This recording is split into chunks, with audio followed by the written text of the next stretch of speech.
Panorama group, जो सोचता है वो करता है। राजद में फिर ऑफर रहेगा।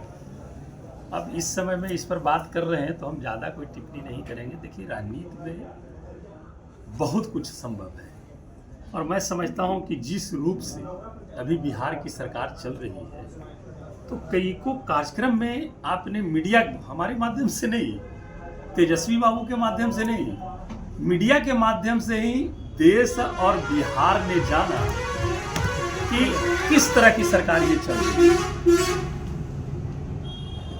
चेहरा है लेकिन सरकार बैकडोर से चल रही है। आप देख रहे होंगे इस माननीय नीतीश बाबू निश्चित तौर पर जब वो बिहार में आए तो बहुत अच्छा काम किए, नो डाउट इसमें। लेकिन अब हमारे समझ से सत्ता उनके हिसाब से नहीं चल रही है। उनके पीछे बैठ करके उनका मुखौटा पहना करके लोग सत्ता चलाने का काम कर रहे हैं और ये एनडीए वाले जानते हैं कि अगर इनका मुखौटा रहेगा तो भारतीय जनता पार्टी जितनी भी गलती करेगी सब माफ रहेगा। लेकिन बिहार की जनता सब कुछ देख रही है, कैसे लोग चुप करते हैं, तो ये सब चीज देख रही है और एक निर्णय लेगी नई सोच, नई उमंग के साथ, नया विजन के साथ। जो विजन है उस विजन के साथ मैं समझता हूँ कि ये बिहार तेजस्वी बाबू के नेतृत्व एक नए रोशनी की ओर बढ़ेगी। लोग हालांकि दिग्भ्रमित करते रहते हैं, बात तेजस्वी जी की नहीं करते हैं। जब भी तेजस्वी जी, चाहे बिहार में शराब से अनेकों लोगों की मौत हुई, 50-60 लोग एक जगह मरे, कहीं पर घटनाएं हो रही है, बलात्कार हो रही है, हत्या हो रही है, सरकार मौन है। ये आपने देखा स्नेहा कुशवाहा जो सासाराम की थी, कैसे उसकी हत्या की गई बनारस में, लेकिन सरकार मौन है। ने उनके परिवार को लेकर के, उनके माता पिता को लेकर के हम यूपी के मुख्यमंत्री जी से भी मिला और डीजीपी से भी मिला और हमने उनको बोला कि इस तरह की बात था। आप ये फोटो से आप देख सकते हो कि ये आत्महत्या नहीं, ये हत्या है, तो इसकी तो जांच आप करा लो ना।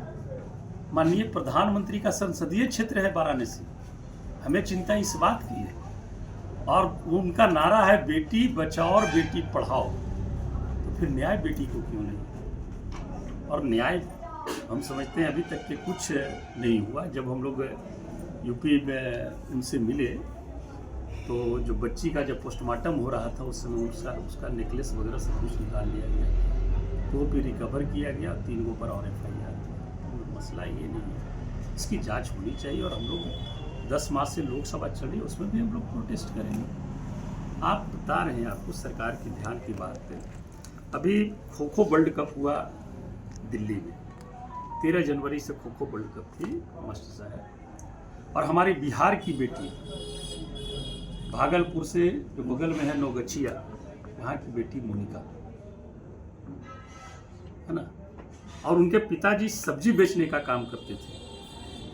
2 बार 2021 में, 2022 में वो खो-खो टीम बिहार की कैप्टन रही। इंडिया से खेलने का मौका मिला। इस वर्ल्ड कप में इंडिया ने खो-खो प्रतियोगिता वर्ल्ड कप जीती, 23 देश पार्टिसिपेट किए उसमें जीती और इंडिया में जीती।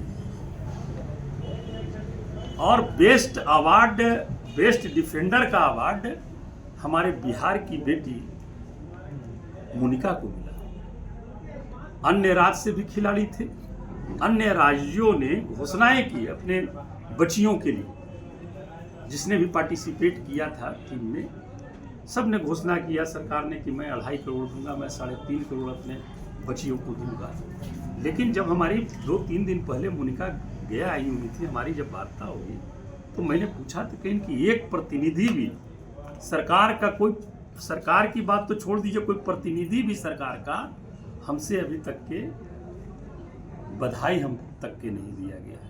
जबकि आप देखे थे 17 महीना जब सरकार थी, तेजस्वी जी थे साथ में, तो एक योजना चल रही थी, तो उन्होंने कहा था मेडल लाओ नौकरी पाओ, और मेडल लाओ नौकरी पाओ के अंतर्गत DSP रैंक तक के नौकरी देने का काम किया गया था। और आज देख लीजिए वर्ल्ड कप में हमारी बिहार की बेटी जीती उससे न तो मुख्यमंत्री जी कभी बात किए, न खेल मंत्री बात किए, तो किस तरह की सरकार चल रही है। ठीक है सर।